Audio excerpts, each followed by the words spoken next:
Salam saudara, selamat sore. Kita berjumpa kembali dalam kasih Tuhan. Sore hari ini kita akan membahas firman Tuhan. Tapi sebelumnya kita akan berdoa terlebih dahulu. Terpujilah Juru Selamat kami, Yesus Kristus. Kami bersyukur sore hari ini atas rahmat-Mu, penyertaan-Mu, berkat-Mu dalam hidup kami, sehingga kami diberi kesempatan untuk mendengarkan firman Tuhan. Untuk itu Tuhan, bukakan hati kami supaya kami mengerti kebenaran firman-Mu, dan berikan kemampuan kepada kami supaya kami mampu melakukannya di dalam kehidupan kami sehari-hari, sehingga nama Tuhan Yesus akan dimuliakan. Terpujilah Tuhan, kami terima firman-Mu dengan sukacita di dalam nama Juru Selamat kami, Yesus Kristus. Amin. Sore ini kita akan membuka kitab dari kitab Nabi Hosea pasal 4, ayat 1 sampai dengan ayat yang ke-10. Demikian bunyi firman Tuhan. Dengarlah firman Tuhan, hai orang Israel, sebab Tuhan mempunyai perkara dengan penduduk negeri ini, sebab tidak ada kesetiaan dan tidak ada kasih, dan tidak ada pengenalan akan Allah di negeri ini. Hanya kutuk, berbohong, membunuh, mencuri, berzina, melakukan kekerasan, dan penumpahan darah, menyusul penumpahan darah.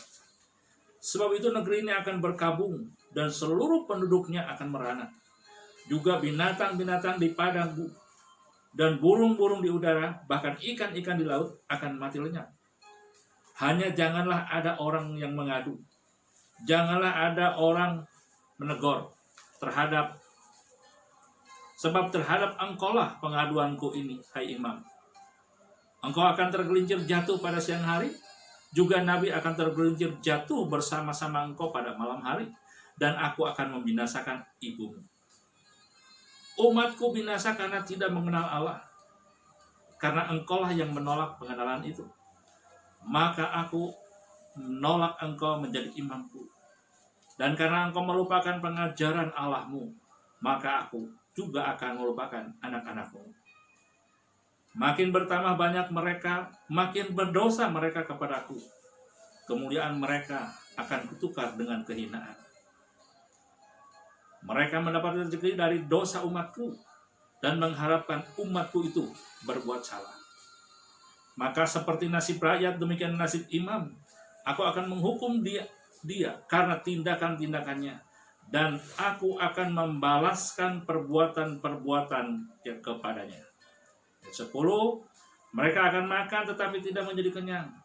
Mereka akan bersunda tetapi tidak menjadi banyak. Sebab mereka telah meninggalkan Tuhan untuk berpegang kepada sundal. Kekasih-kekasih Tuhan, ayat 4 dikatakan umatku binasa karena tidak mengenal Tuhan. Dalam terjemahan bahasa Indonesia masa kini, umatku binasa karena tidak memiliki pengetahuan tentang Tuhan. Ayat pertama, kenapa umat Tuhan bisa binasa? Kenapa umat Tuhan mengalami nasib sama dengan orang-orang yang tidak mengenal Tuhan? Dalam ayat pertama dikatakan di sini, dengarlah firman Tuhan, hai orang Israel, sebab Tuhan mempunyai perkara dengan penduduk negeri ini. Sebab tidak ada kesetiaan dan tidak ada kasih, dan tidak ada pengenalan akan Allah di negeri ini. Rupa-rupanya kebinasaan itu akan menimpa orang-orang yang tidak memiliki kesetiaan kepada Tuhan, tidak memiliki kasih Tuhan, tidak mengenal Tuhan, tidak mengenal kebenaran, tidak mengenal kesucian, tidak mengenal kejujuran. Itu yang akan menimpa umat Tuhan. Nabi Hosea menyampaikan firman ini disampaikan kepada Yehuda. Yehuda adalah orang pilihan Tuhan, atau umat pilihan Tuhan. Seharusnya orang-orang Yehuda, orang-orang Israel mengenal Tuhan. Seharusnya orang Israel mengenal kasih setia. Harusnya orang Israel hidup di dalam kebenaran. Tetapi yang ada pada mereka, ayat yang kedua dikatakan di sini, yang ada pada umat Tuhan waktu itu hanya mengutuk, berbohong, membunuh, mencuri, berzina, melakukan kekerasan, dan penumpahan darah, menyusul penumpahan darah. Umat Tuhan, walaupun sudah dipilih Tuhan, tetapi kalau hidupnya di dalam dosa, tetap akan binasa. Walaupun sekarang ada pengajaran, sekali selamat, tetap selamat. Keselamatan Tuhan mereka katakan tidak bisa dibatalkan. Tetapi kalau melihat ayat ini, melihat firman Tuhan ini, Israel itu pilihan Tuhan, Yehuda itu pilihan Tuhan, tetapi mereka binasa. Kenapa? Karena melakukan dosa. Nah, mengapa mereka sampai melakukan dosa? Bukankah mereka setiap Sabat beribadah? Sama halnya dengan kita. Bukankah setiap hari Minggu kita beribadah? Pertengahan minggu kita beribadah. Ada ibadah keluarga. Ada ibadah syukuran keluarga. Tetapi kok bisa hidup di dalam dosa? Umat bisa hidup di dalam dosa. Saya percaya Israel pada saat itu, Yehuda saat itu masih beribadah. Dan bait suci masih ada. Masih beribadah. Tetapi perbuatannya bertentangan dengan apa yang mereka terima dalam ibadah. Nah, di dalam ibadah, di dalam memuji Tuhan, menyembah Tuhan, yang diberitakan firman Tuhan, yang diberitakan itu kebenaran. Tetapi kenapa mereka membunuh? Kenapa mereka mencuri? Kenapa mereka berzinah? Di sini di mana letak kesalahannya? Apakah umat itu memang bandel, tidak mau mendengarkan pengajaran? Atau pengajarnya yang tidak pernah menyampaikan pengajaran yang benar? Nah, kita akan lihat ayat yang keempat. Ayat yang ke-6. Loncat gitu ya. Umatku binasa karena tidak mengenal Allah. Karena engkaulah yang menolak pengenalan itu. Maka aku menolak engkau menjadi imamku. Dan karena engkau melupakan pengajaran Allahmu, maka aku akan melupakan anak-anakmu. Letak kesalahannya, umat Tuhan bisa binasa itu karena imam. Kenapa kok langsung kita menghakimi imam? Ini Alkitab yang mencatat seperti itu. Umatku binasa karena tidak mengenal Allah. Israel itu ada 12 suku. Satu suku itu Lewi. Lewi itu dipilih Tuhan untuk menjadi imam, pelayan-pelayan. Dan setiap suku yang walaupun jauh itu ada imam yang membimbing mereka hidup dalam kebenaran, yang membimbing mereka hidup dalam kekudusan, yang membimbing mereka dalam menyembah Tuhan dengan sungguh-sungguh. Tetapi kalau umat Tuhan sampai melupakan Tuhan, sampai binasa karena tidak mengenal Tuhan, itu artinya imam tidak mengajarkan pengenalan akan Tuhan. Pengetahuan tentang Tuhan itu tidak diajarkan. Nah, kenapa kok bisa tidak diajarkan? Bukankah tugas imam atau hamba Tuhan atau pelayan Tuhan menyampaikan kebenaran? Tetapi kalau sampai seperti ini, umatnya binasa. Nah, imam kerjanya apa? Yang disampaikan dalam ibadah itu apa? Apakah itu firman? Atau ajaran manusia? Atau karangannya sendiri? Atau mungkin yang diajarkan ilmu pengetahuan tentang dunia ini? Ini menjadi pertanyaan buat kita. Sebab kalau firman Tuhan yang diajarkan kepada umat Tuhan, umat pilihan Tuhan, mereka pasti mengenal kebenaran. Mereka pasti mengenal Allah. Mereka tahu bahwa membunuh itu dosa. Mereka tahu bahwa berzina itu dosa. Mereka tahu bahwa mencuri itu dosa. Tetapi dalam ayat 2 tadi, ayat 3, mereka yang ada pada mereka membunuh, mencuri, dan lain sebagainya. Nah, di mana letak kesalahannya? Dalam ajaran. Ajarannya itu ya keluar dari kehendak Tuhan. Topik yang tren hari ini yang diberitakan pertama itu COVID-19. Banyak juga para pelayan Tuhan yang diberitakan sekarang apa?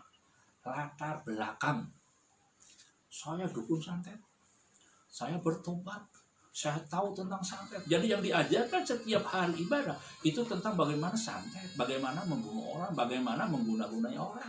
Apakah itu Alkitab yang disampaikan? Bukan. Itu ajaran dunia. Kalau ajaran yang disampaikan seperti itu, apa yang terjadi? Mereka akan buta dengan pengenalan akan Tuhan. Kalau orang sudah buta dengan pengenalan akan Tuhan, binasa. Karena tidak tahu melangkah. Kemana harus melangkah.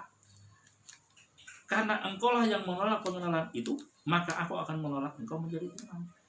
Imam yang harusnya mengajarkan kebenaran, imam adalah malah menolak pengenalan Tuhan.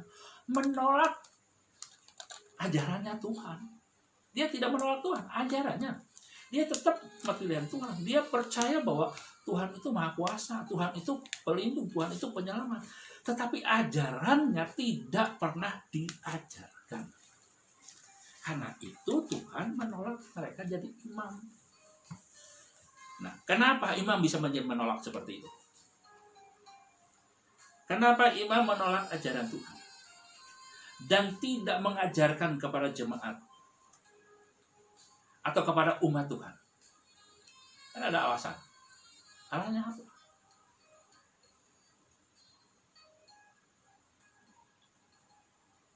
Ada pelayan yang sejati. Pelayan Tuhan yang sungguh-sungguh tulus. Ketika melihat umatnya atau umat Tuhan yang ia layani berbuat salah, maka dia akan menegur dengan firman Tuhan. Akan menasehati, akan membimbing orang itu kembali kepada jalan yang benar. Supaya apa? Supaya dengan pertobatan umat Tuhan itu, dia selamat kembali. Tidak hilang keselamatannya. Tetapi ada yang namanya hamba Tuhan atau gembala upahan. Melihat jemaat berbuat salah, dia tidak menegur. Loh kenapa? Mungkin dalam tanda petik jemaat itu memberi persembahan yang salah. Mungkin 100 juta, atau mungkin lebih. Atau mungkin dikasih rumah, atau mungkin dikasih mobil. Sehingga ketika jemaat yang memberinya itu banyak dan berbuat salah, hamba Tuhan upahan ini tidak akan berani negur. Kenapa? Kalau ditegur, rugi. Hilang untung. Bahkan mungkin ada orang alasan. Toh itu yang dipersembahkan dari orang yang berjudi, dari orang yang berbuat dosa, dibawa ke gereja. Toh saya doakan, dikuduskan dengan firman Tuhan. Benarkah demikian? Kalau saudara tahu orang itu berbuat dosa, dan hasil perbuatan dosa diberikan kepada saudara, saudara tidak menegur orang itu, tapi saudara menerimanya, saudara berdosa. Inilah imam, contohnya. Imam ini sampai ditolak oleh Tuhan menjadi imam. Kenapa? Karena dia menerima upah dari perbuatan dosa. Jadi orang yang berbuat dosa dengan imam yang menerima dari hasil perbuatan dosa sama hukumnya. Kita tidak boleh main-main dengan firman Tuhan. Di zaman Hosea ini sampai tanah itu dikutuk oleh Tuhan. Tanah menjadi tandus. Binatang, hewan di padang gurun kena dampaknya, kena penghukuman karena perbuatan umat Tuhan yang tidak mau mengenal kebenaran. Tidak mau diajar yang benar. Tidak mau menyelidiki firman Tuhan dengan benar. Tidak mau menggali dengan benar. Cukup pendeta yang khotbah. Pasti pendeta itu benar. Benarkah demikian? Pendeta manusia yang benar satu. Yesus katakan, akulah jalan dan kebenaran. Kebenaran itu Yesus. Kita itu dibimbing oleh Roh Kudus supaya hidup di dalam kebenaran. Kalau orang mengabaikan Roh Tuhan, tidak mau dipimpin dengan Roh Tuhan, berarti dia berjalan dengan dagingnya sendiri. Kalau orang berjalan dengan dagingnya sendiri, apa yang terjadi? Binasa. Dan yang binasa bukan hanya dirinya, tetapi alam juga kena dampaknya. Dalam Yesaya pasal 24 ayat 1-13. Bumi hancur, bumi binasa, bumi rusak karena penduduknya. Siapa yang bertanggung jawab? Penduduknya berbuat dosa, siapa yang bertanggung jawab? Imam. Imam yang dipercaya Tuhan untuk menyampaikan firman Tuhan tidak disampaikan dengan benar. Dengan kata lain, imam pelayan Tuhan kompromi dengan dosa, maka akan terjadi kehancuran. Akan terjadi kebinasaan. Saudara, jadi pelayan Tuhan jangan main-main. Jadi anak Tuhan jangan main-main. Jangan katakan dosa putih, bohong putih. Yang namanya dosa, upahnya itu menurut Alkitab, upah dosa adalah maut. Kita tidak boleh main-main. Kita serius. Kita nggak bisa kembali lagi kalau sudah mati. Sudah mati kita menghadapi menghakimi. Saatnya kini kita untuk hidup dalam kebenaran. Jangan sampai kita ditolak. 1 Petrus 2 ayat 9. Kamulah bangsa yang terpilih, imamat yang rajani. Kalau engkau tidak mengajarkan kebenaran kepada jemaat, kepada anak istrimu, kepada keluargamu, maka engkau akan ditolak oleh Tuhan. Jadi imam. Ngeri. Saudara punya kekasih dalam Tuhan. Dalam Tuhan itu jangan main-main. Atau bisa bertobat besok, bisa berbuat, bisa melakukan yang baik. Kalau malam ini Tuhan katakan kamu mati, apa yang akan kau berbuat? Kita kembali kepada firman Tuhan. Aku akan menolak engkau menjadi imam-imamku karena engkau melupakan pengajaran Allahmu. Bukan tidak tahu firman Tuhan, tahu. Bukan tidak pernah dengar khotbah. Tetapi melupakannya, berarti ada unsur kesengajaan. Orang lain kan nggak tahu. Aman-aman saja. Tuhan itu melihat. Tuhan itu selalu memandang kepada kita. Dan itu jangan main-main. Saudara, mungkin istri tidak tahu, atau suami tidak tahu apa yang saudara perbuat, atau mungkin jemaat tidak tahu apa yang saudara perbuat, atau mungkin pendeta tidak tahu apa yang saudara perbuat, tapi satu yang tahu, Tuhan. Tidak boleh main-main. Makin bertambah banyak mereka, ayat 7, makin berdosa mereka kepadaku. Kemuliaan mereka akan kutukar dengan kehinaan. Makin bertambah banyak, makin berdosa. Padahal kita tuh udah diberkati sama Tuhan. Makin bertambah, bukannya makin bertobat, bukannya makin baik. Semakin banyak ilmu pengetahuan tentang firman Tuhan, bukan semakin baik, malah semakin menjadi hakim. Menghakimi si A begini, si B begini, kayak Farisi. Nah, saudaraku yang kekasih dalam Tuhan, ini saatnya kita hidup dalam pengenalan akan Tuhan. Lebih serius lagi. Ayat 8. Mereka mendapat rezeki dari dosa umatku dan mengharapkan umatku berbuat salah. Ini siapa yang begitu? Imam. Imam-imam ini mendapat rezeki, mendapat keuntungan, mendapat kekayaan dari dosa umat Tuhan. Yang tidak dia ajar tentang kebenaran.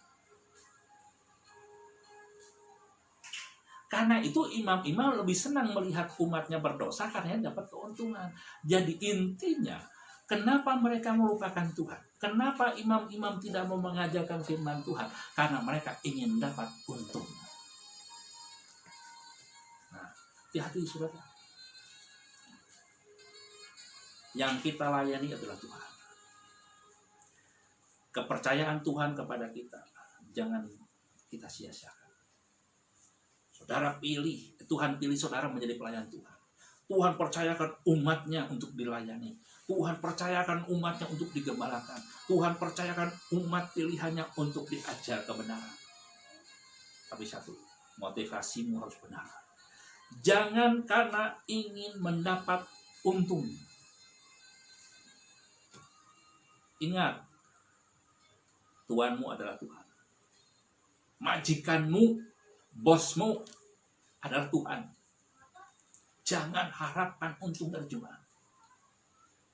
Jangan memakai nama Tuhan demi kepentingan sendiri. Jangan memakai Saya dapat suara Tuhan. Karena itu saudara berikan ini untuk Tuhan. Saya mau tanya, Tuhanmu kaya apa miskin?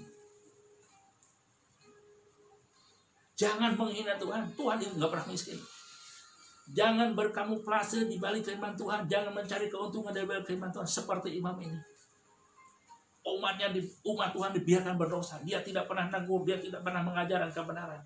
Kenapa? Jemaat yang makin banyak berdosa itu memberikan untungnya kepada imam.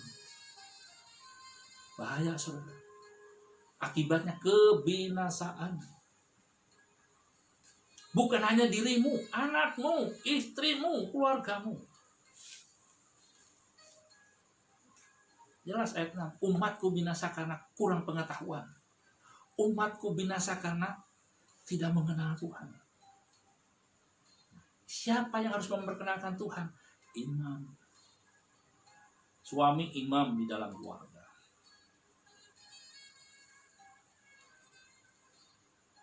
Hamba Tuhan imam di dalam gereja. Harus benar-benar ajarkan itu. Supaya apa? Hidupmu benar-benar diberkati oleh Tuhan. Hidupmu benar-benar dikenal oleh Tuhan.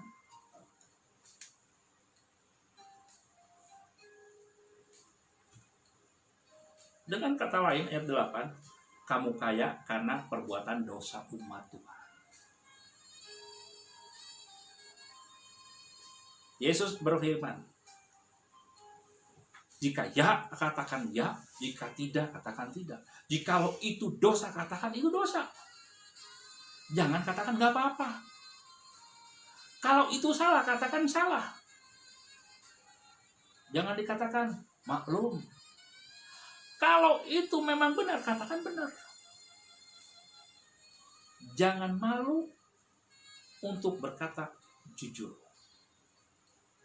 Kalau jemaat salah, bukan dibenerin, diperbaiki. Perbaiki supaya dia bersalah. Kalau jatuh dalam dosa, mari tolong. Jangan dibiarkan tenggelam dalam dosa. Angkat. Jangan diberitakan, jangan diviralkan tentang dosa jemaat itu. Angkat, tolong. Itu tugas gembala, itu tugas imam, itu tugas pelayan Tuhan, tugas hamba Tuhan. Saya pernah menguburkan beberapa jemaat yang dibiarkan oleh gembalanya. Kenapa bisa seperti itu? Kolektor perpuluhan lancar, jalan terus. Ketika meninggal tidak mau dilayani. Itu di satu kampung. Ada beberapa orang. Di mana tanggung jawab imam? Di mana tanggung jawab pelayan? Kekasih-kekasih Tuhan. Mari kembali kepada firman Tuhan. Belajar mengenal Tuhan. Kalau mungkin kita sudah terlampau jauh meninggalkan ajaran Tuhan, belum terlambat. Mari kita kembali kepada Tuhan. Dalam kitab Hosea, kita lihat Tuhan menerima umatnya. Walaupun umatnya itu Tuhan tahu berdosa. Tapi ketika umatnya itu kembali mau mengenal Tuhan, mau mengenal pengajarannya, mau belajar firman Tuhan, mau taat, mau setia kepada Tuhan, Tuhan terima dengan tidak mempermasalahkan masa lalu. Tuhan terima. Digambarkan dengan Hosea yang menikahi seorang wanita pelacur. Sudah tahu itu teh. Pelacur, kenapa diambil jadi istri?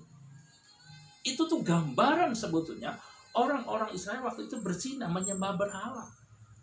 Tetapi walaupun begitu, Tuhan masih mau ambil orang Israel menjadi umat pilihannya. Sama halnya dengan kita. Perbuatan baik apa yang sudah kita perbuat untuk Tuhan? Tidak ada. Karena Alkitab bersaksi bahwa semua manusia sudah berbuat dosa. Jadi tidak ada yang baik. Kalau tidak ada yang baik, apa yang baik untuk Tuhan? Tetapi Tuhan tidak memperhatikan masa lalu kita. Asal sekarang kita kembali kepada Tuhan. Mau setia, mau mengenal Tuhan, mau sungguh-sungguh mengasihi Tuhan. Tuhan terima.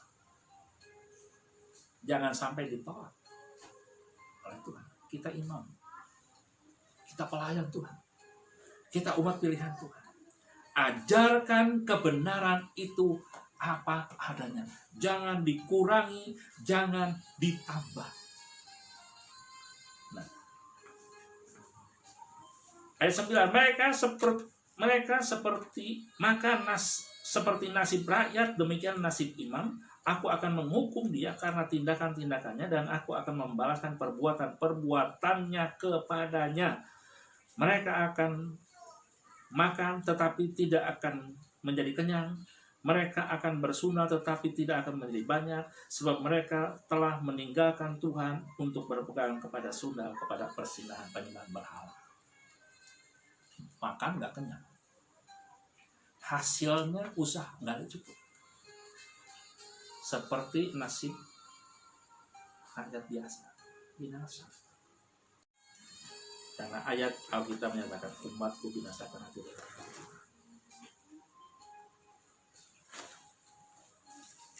Orang yang tidak mengenal Tuhan sama sekali berbuat dosa, hukumannya lain dibanding dengan orang yang sudah tahu firman Tuhan tetapi melakukan dosa. Itu hukumannya lain. Imam itu sudah tahu firman Tuhan tetapi melakukan dosa. Bukan hanya dia setuju dengan orang yang melakukan dosa, tetapi dia sendiri berbuat dosa. Nah, parah. Ini tanda-tanda zaman akhir. Pelayan Tuhan akan membiarkan umatnya berbuat dosa. Karena dari dosa jemaat yang ia layani, dia mendapat keuntungan.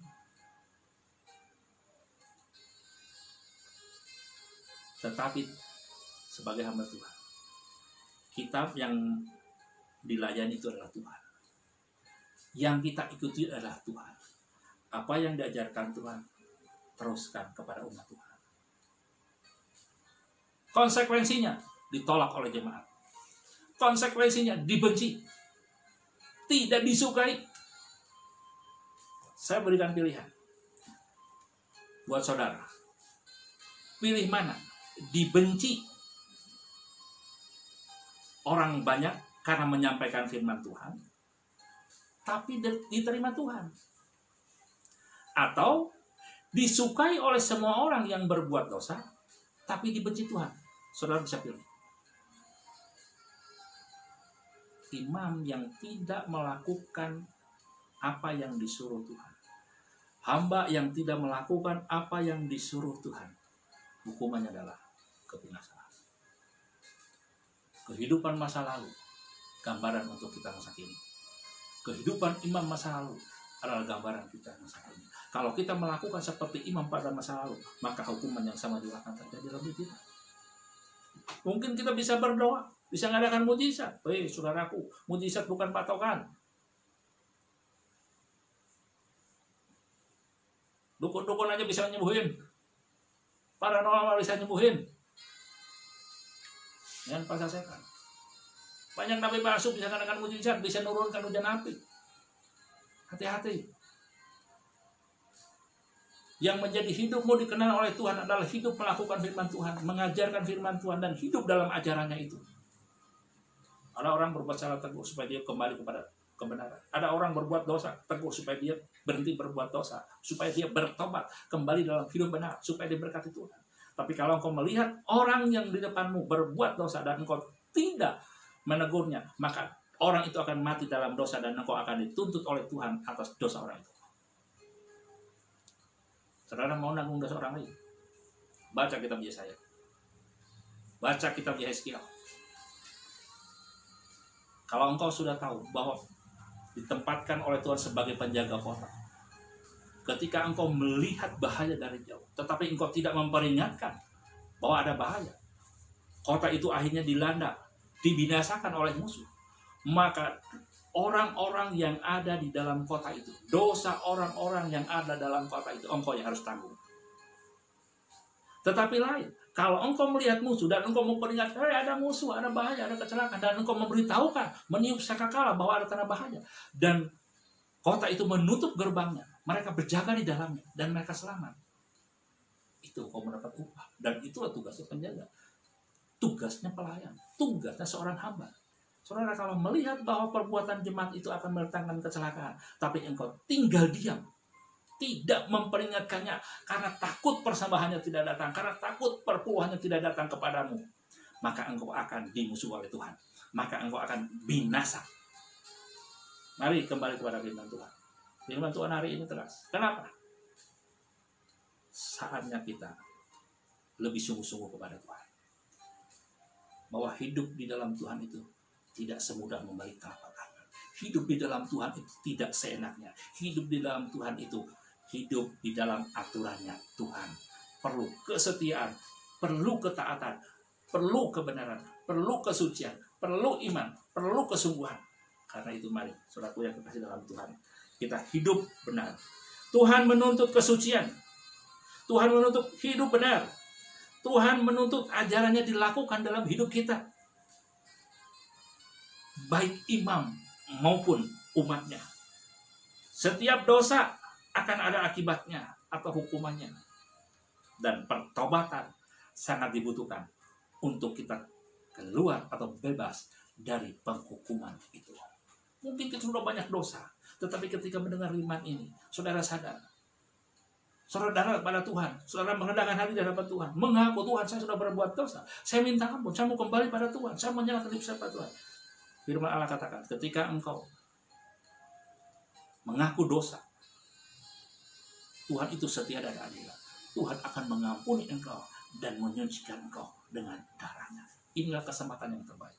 Semua kita banyak berbuat salah. Semua kita banyak berbuat dosa. Dengan perkataan, dengan pikiran, dengan hati, dengan tindakan. Kita banyak berbuat dosa. Tetapi kalau kita sadar hari ini, mari datang. Lipat tanganmu, lipat tututmu, berlutut bersujud di hadapan Tuhan. Mengaku, Tuhan, saya berdosa padamu. Saya minta ampun. Sucikan saya, kuduskan saya.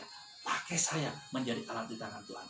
Percaya, Tuhan setia dan adil. Tuhan akan mengampuni hidupmu, sehingga hidupmu di mata Tuhan menjadi suci. Walaupun menurut orang engkau jahat, walaupun menurut orang kemarin engkau berbuat A, B, dan C yang tidak baik, tetapi di mata Tuhan hari ini menentukan engkau hidup dalam kebenaran, hidup dalam kesucian, hidup dalam kesetiaan. Maka janji Tuhan yang tertulis dalam Alkitab itu adalah menjadi bagianmu. Amin. Mari kita berdoa kembali. Terima kasih Tuhan untuk firman-Mu hari ini. Ampuni kalau kami tidak mengajarkan firman. Ampuni kalau kami tidak berjalan dalam pengajaran-Mu. Ampuni kalau kami menolak firman-Mu. Ampuni kalau kami mengabaikan tugas yang Kau berikan kepada kami. Ampuni kalau kami tidak menegur orang yang bersalah. Ampuni kalau kami tidak mengajarkan kebenaran kepada mereka. Tuhan, berikan hati hamba, hati yang taat, hati yang mengasihi, hati yang melayani. Kami mau hidup di dalam firman-Mu, Tuhan. Kami mau hidup di dalam kebenaran. Roh Kudus, tolong kami, mampukan kami Tuhan untuk hidup dalam kebenaran. Mampukan kami untuk mengajarkan firman. Walaupun konsekuensi kami tidak disukai oleh orang-orang yang hidup di dalam dosa. Tetapi kami percaya ketika kami hidup di dalam firman, hidup di dalam pengajaran, Tuhan berkenan dalam hidup kami. Perkenanan-Mu Tuhan yang kami nanti. Perkenanan-Mu yang kami harapkan. Terima kasih Tuhan Yesus. Tolong umat-umat pilihan-Mu Tuhan. Jikalau hari ini mereka bersalah, jikalau hari ini mereka berbuat dosa, jikalau hari ini mereka mengabaikan firman Allah yang diterima mereka setiap hari Minggu, setiap pertengahan ibadah, ampun. Roh Kudus tolong mereka. Karena hanya Engkau yang dapat mengubah hati seseorang. Berbicaralah Tuhan kepada mereka, supaya mereka kembali kepadamu dan hidup benar. Sehingga bumi tidak akan binasa. Sehingga hewan-hewan tidak akan binasa. Terima kasih Tuhan. Terima kasih. Terima kasih untuk firman-Mu. Berkati semua umat-Mu yang mendengarkan firman ini. Berkati hidup mereka. Yang sakit di dalam nama Yesus sembuhkan. Yang mendapat kesusahan dalam nama Yesus mendapat penghiburan. Yang mendapat jalan buntu dalam nama Yesus terbukalah jalan. Sehingga mereka akan cakap menanggung segala sesuatu. Karena Tuhan menolong mereka semuanya. Terima kasih Tuhan Yesus. Terima kasih, terpujilah nama-Mu. Inilah doa kami. Biarlah kasih karunia dan damai sejahtera melingkupi umat-umat pilihan Tuhan, hamba-hamba Tuhan dimanapun berada. Dalam nama Yesus, haleluya. Amin.